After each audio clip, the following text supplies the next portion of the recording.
इसी लम्हे बादशाह वहां पहुंच जाता है। इसकी आंखों में शक भी है और खौफ भी। वो सुंदरी को किसी कीमत पर खोना नहीं चाहता, इसीलिए इसका फैसला सख्त हो जाता है।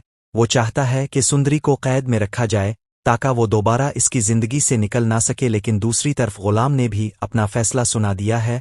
इसके दिल में सिर्फ एक ही बात है, सुंदरी को बचाना। वो जानता है कि अगर इसने वक्त पर कदम ना उठाया तो सुंदरी इसे हमेशा के लिए बेवफा समझ लेगी। ये ख्याल इसे अंदर से तोड़ रहा है मगर साथ ही इसे मजबूत भी बना रहा है। वो तय कर लेता है कि वो हर हाल में सुंदरी को इस हवेली से निकाल कर ले जाएगा, चाहे इसके लिए इसे दीवारें तोड़नी पड़ी या फिर अपनी जान को खतरे में डालना पड़े। क्योंकि इसकी नज़र में मोहब्बत सिर्फ एहसास नहीं, एक जंग है और वो इस जंग से पीछे हटने वाला नहीं। रात का अंधेरा सुंदरगढ़ की हवेली पर इस तरह छा चुका था जैसे हर दीवार कोई राज छुपा रही हो और हर दरवाज़ा किसी नए तूफान का इंतजार कर रहा हो। इसी अंधेरे में गुलाम चुपके से हवेली के करीब पहुंच चुका था।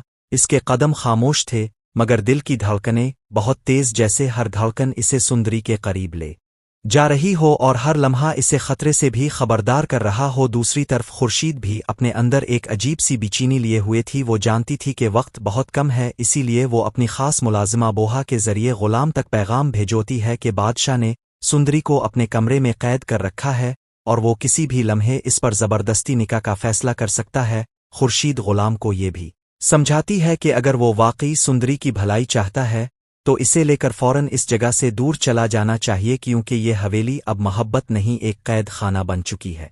वो गुलाम को आखिरी बार ये ताक़ीद करती है कि बादशाह की पहुंच से दूर रहना और मेरी बेटी का हर हाल में ख्याल रखना। उधर हवेली के अंदर हालात मजीद पेचीदा हो रहे थे।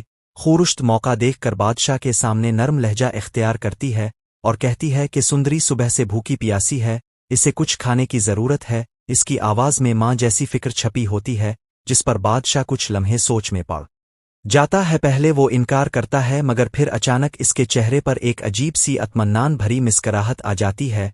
वो कहता है कि ठीक है फूफो अम्मा, अब सुंदरी को